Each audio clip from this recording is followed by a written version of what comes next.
Ah, nous voici le jour J des élections présidentielles américaines et cette fois-ci c'est Donald Trump contre Kamala Harris. L'un a échappé de peu à 2 tentatives d'assassinat, certains disent même qu'on est passé à 1 pouce d'une potentielle guerre civile. Quant à l'autre candidate, elle domine actuellement les sondages. Mais dans tout ça, les États-Unis font face à des tensions politiques qui sont sans précédent. Et vous savez quoi? Les enjeux ne peuvent pas être plus élevés qu'en ce moment. Mais dans tout ça, qu'est-ce que ça m'importe à moi, en tant que trader français? Eh bien pour faire simple, je suis dans le business de l'argent. Je dois faire de l'argent avec de l'argent. Et quand j'entends les mots élection présidentielle américaine, c'est comme entendre le bruit d'un distributeur de billets qui imprime des billets. Pourquoi? Parce que lors des élections présidentielles américaines, il est facile de faire de l'argent. D'où le but de cette vidéo et je vais vous montrer, vous expliquer de quelle manière. Mais permettez-moi d'abord de vous demander et de me laisser savoir si vous avez déjà fait du profit, déjà gagné de l'argent durant une élection présidentielle américaine au préalable durant ces précédentes années. Quant à maintenant, nous sommes à la fin de 2024 et je ne vais pas prétendre que je peux décortiquer tous les effets complexes d'une élection sur une économie. Pour ça, on aurait besoin d'un économiste. Mais en tout cas, je peux vous parler de quelque chose que je connais très bien. C'est le cycle électoral présidentiel par Yale Hirsch. Il fait partie des auteurs que j'apprécie énormément en finance de marché, notamment grâce à ses théories qu'il a développées. Et donc c'est lui qui est derrière la théorie du cycle électoral présidentiel ou encore même du Santa Claus Rally en français qui signifierait le rallye du Père Noël. Le raisonnement de Hirsch sur l'histoire est très simple à comprendre. Après l'élection du président, celui-ci se concentre généralement sur les principes et les politiques proposées qui l'ont aidé à se faire élire. Mais une fois qu'il commence à se préparer à la réélection, le président se concentre généralement sur l'amélioration des conditions économiques pour augmenter ses chances d'être réélu. C'est à ce moment-là que les performances du marché boursier ont tendance à s'améliorer au cours de la seconde moitié du mandat présidentiel. Et donc à travers ces mots, qu'est-ce qu'il dit exactement Yale Hirsch? Eh bien, peu importe du vainqueur des élections, que ce soit les républicains ou les démocrates, ça pourrait être Trump, Harris ou peu importe qui d'autre, quand il s'agit de l'économie et plus particulièrement des marchés financiers, eh bien tous les présidents suivent le même pattern, qui est prédictible. Et ça se produit habituellement sur les 2 dernières années du mandat. Eh bien, ce qui explique pourquoi, éventuellement, les marchés ont tendance à monter durant ces dernières années. Raconter cette théorie, elle est très audacieuse, je trouve, n'est-ce pas? Eh bien, devinez quoi? Les données historiques confirment cette théorie, et c'est ce que nous allons voir. Ici, vous pouvez voir l'illustration d'un cycle électoral présidentiel par Yale Hirsch. Donc, en premier temps, vous avez l'année de l'élection, puis ensuite, l'année suivante, c'est la post-élection, la deuxième année, c'est la mi-saison. Et enfin, la troisième année, c'est la préélection. L'année qui précède la nouvelle élection américaine. Et donc, la théorie de Yale Hirsch prend place à partir de la deuxième moitié du cycle. Pourquoi? Parce que si vous analysez la performance moyenne des gains et la probabilité des années positives pour chaque cycle, eh bien c'est entièrement logique. Déjà, vous pouvez le constater à travers cette étude, cette recherche, où on constate bien que c'est à partir des 2 dernières années, depuis 1900 jusqu'à 2020, que la bourse, les marchés financiers, les actions ont une performance positive. Et bien maintenant, prenons l'exemple avec le S&P 500. Ici, lors de la première année du cycle électoral présidentiel, donc c'est l'année post-élection, eh bien c'est l'année la plus faible en termes de performance, avec seulement 5% de performance en moyenne sur les 27 derniers cycles, donc les 27 dernières post-élection. Et dans tout ça, on a seulement 13 années qui ont été haussières, moins de la moitié.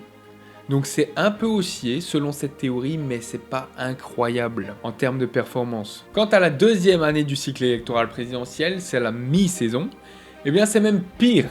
C'est la seule année négative sur les 4. Le marché est en range avec aucune tendance claire. Et à chaque fois qu'on est dans ce type d'année, dans ce type de marché, eh bien je ne traite pas simplement en me basant sur cette théorie du cycle électoral présidentiel, mais je me base sur un système de trading qui a fait ses preuves, qui fonctionne sur la durée. Tout là, l'intérêt de ma chaîne YouTube et de mes vidéos que je vous invite à regarder. Pourquoi ? Parce que je vous partage tout cet aspect-là, de l'importance d'avoir un système de trading qui a fait ses preuves et qui fonctionne. Donc je vous invite à vous abonner, à liker cette vidéo et de faire de même pour les prochaines et de regarder les suivantes. Mais en tout cas, heureusement qu'on n'a pas besoin de se préoccuper de ça avant 2026. Parce que selon cette théorie, la prochaine fois que ça va arriver, ce sera en 2026. Donc il y a encore le time. Concentrons-nous maintenant sur là où la performance se trouve, à partir de la 3e année. Donc c'est l'année de la préélection. Par exemple, 2023 était l'année de la préélection. Et c'est habituellement celle avec les plus grosses performances et les plus hautes probabilités d'un bull market. Qu'est-ce que c'est qu'un bull market ? C'est simplement un marché très haussier. Donc ici, vous pouvez constater, on a une moyenne de performance de hausse de 13% sur l'année, ce qui est assez énorme et au-delà de la moyenne. Et on a aussi 21 années positives sur 26. Sur les 26 derniers cycles électoraux présidentiels, le ratio est juste énorme. La probabilité de gagner, elle est également énorme. C'est juste ouf d'avoir des statistiques comme ça. Pourquoi ? Parce que vous êtes presque sûr d'être rentable en suivant cette théorie. Prenons l'exemple de 2023. Pourquoi ? Parce que le 2023, c'était l'année de la préélection la plus récente. Et on constate bien que c'était bullish. On voit bien ici toute l'année 2023, des plus bas jusqu'au plus haut, on a fait 27% de performance. Et pour l'année 2019, donc la deuxième précédente année de préélection, eh bien on peut voir que là, on a fait des plus bas en tout début d'année et des plus hauts en fin d'année. Donc la théorie a fonctionné à merveille pour cette année-là, et ce qui nous donne 33% de performance sur le S&P 500 sur l'année 2019. C'est juste énormissime. Et maintenant, quant à la dernière année, donc l'année de l'élection américaine, eh bien c'est une année qui performe également, comme j'ai expliqué avant, et donc on a 9% de performance en moyenne positive sur les 26 dernières élections, ce qui représente une très belle performance avec 18 années positives sur 26 et seulement 8 années négatives, ce qui nous donne également une superbe probabilité de succès. On peut prendre même la situation réelle, donc c'est-à-dire prendre les marchés actuels, le S&P 500, eh bien on voit qu'ici sur le S&P 500, donc l'année 2024 qui est l'année des élections, eh bien on voit également qu'on est dans une année positive, avec de la performance positive, avec des plus bas jusqu'au plus haut de l'année, qui nous donne 26% de performance. C'est énorme. Concernant l'autre année donc des élections, c'est 2020. 2020, eh bien vous voyez qu'elle est également positive, avec des plus bas et des plus hauts, qui nous donnent 72% de performance. Alors là, on avait un cas exceptionnel avec le Covid, mais malgré le Covid, on finit l'année plus haut que ce qu'on a commencé, malgré un crack. Et donc ça prouve la puissance des élections américaines, la puissance aussi des marchés financiers lors de cette période-là. Et concernant 2016, l'autre année où il y a eu les élections, eh bien c'est la même chose. On voit que l'année est positive, avec des plus bas jusqu'au plus haut qui nous donnent 26% de performance, encore et encore. C'est juste incroyable. Donc on peut revenir en arrière, mais grâce à ça, je peux vous garantir et vous promettre que 7 fois sur 10, l'année de l'élection américaine eh bien, va être bullish sur le marché des indices américains. Et savoir ça est un énorme avantage concurrentiel en bourse sur les marchés financiers. Maintenant, pour prendre du recul et avoir une vue beaucoup plus générale, on peut constater que lors des années des élections, eh bien, elles sont positives, quasiment toujours, quasiment la plupart du temps. Donc ici 2020, puis ensuite 2024. Et ensuite, donc les post-élections, c'est-à-dire l'année 1 dans le cycle, elles sont également positives. Ici, et 2025, pardon, ce sera la prochaine. Alors que les mi-saisons, donc c'est la deuxième année lors du cycle électoral présidentiel. Quant à elles, c'est les seules années négatives, comme je vous ai montré les chiffres avant. Donc là, on voit bien que 2018, eh bien, ça a eu une performance négative. Et la suivante a été en 2022, pareil, négative. Et donc, si on simule ce cycle à l'avenir, c'est-à-dire pour ces 4 prochaines années, eh bien, on obtient ce résultat. Donc ici, ce n'est pas les niveaux sur lesquels il faut se baser, mais c'est sur la tendance qui est super importante. Et on voit que 2025 va être une année également positive. 2026 va être une année plus ou moins flat, en range, très compliquée. Et 2027, la troisième année, l'année de préélection, va être également très positive. Quant à maintenant, si l'on ajoute les dates de chaque élection présidentielle, eh bien on peut remarquer des données assez incroyables permettant d'atteindre un tout autre niveau de prédiction. Durant les années d'élection, justement, on a un rallye de fin d'année qui est même encore plus puissant que tout le reste. La preuve en image, 2020 concernant du coup les 2 dernières années d'élection présidentielle, eh bien on voit bien qu'à partir du jour des élections présidentielles, on a un rallye haussier jusqu'à la fin de l'année. Ici, on voit bien, on a pris de l'ouverture du jour des élections américaines jusqu'à la clôture de fin d'année, on a pris 13% de performance sur le S&P 500. C'est pas mal pour 2 mois, un trade sur 2 mois.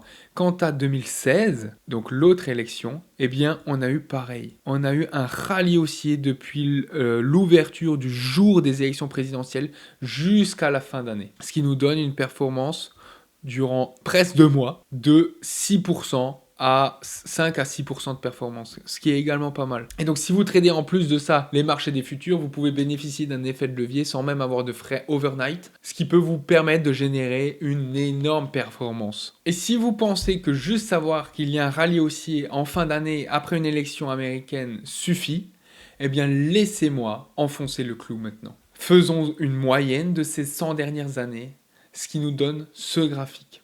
Et on constate que ce graphique eh bien, ressemble très fortement à l'année 2024.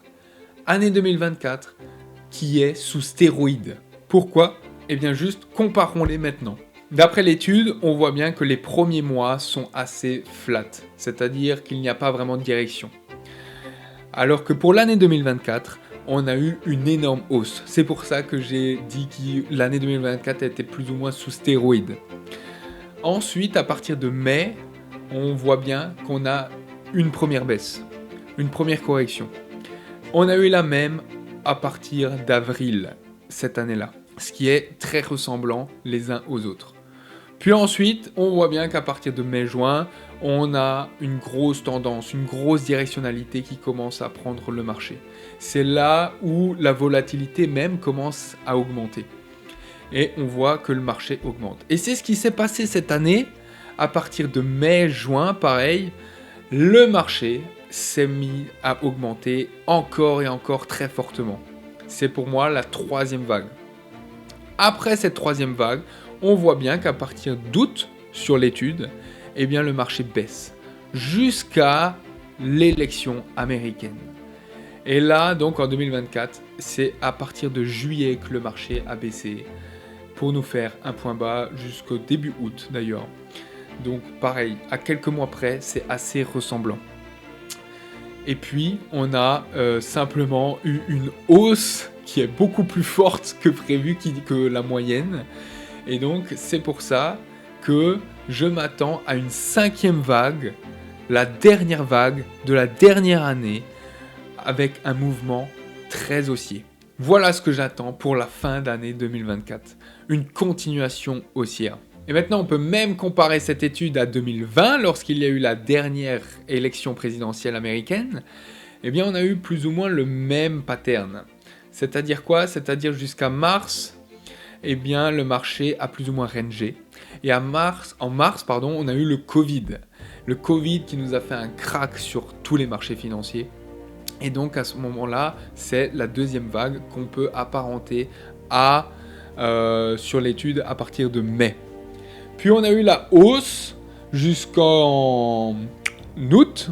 Puis on a eu pareil la troisième vague très haussière. Ensuite, juste avant les élections présidentielles américaines, une sorte de range, une sorte de tension, d'indécision sur les marchés financiers. Et à partir des élections présidentielles américaines, on a eu un dernier pump sur les marchés financiers, un dernier rallye pour finir l'année.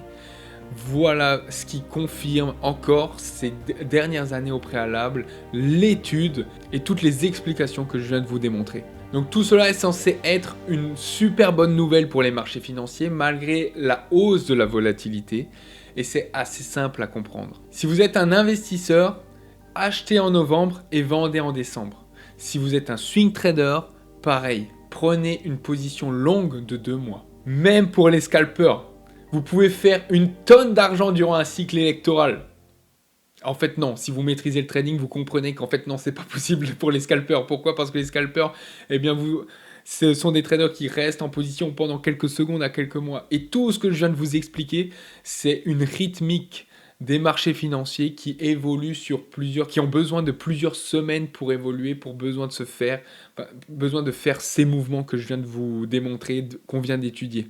Et comme les marchés financiers évoluent en fractal, à plusieurs unités de temps, eh bien, les scalpers n'ont aucun avantage concurrentiel pour jouer les élections présidentielles américaines, en leur faveur. Donc, s'il vous plaît, lorsqu'il s'agit de trader les cycles électoraux présidentiels, pas de scalping, pas d'intraday, pas de day trading en se basant sur ça.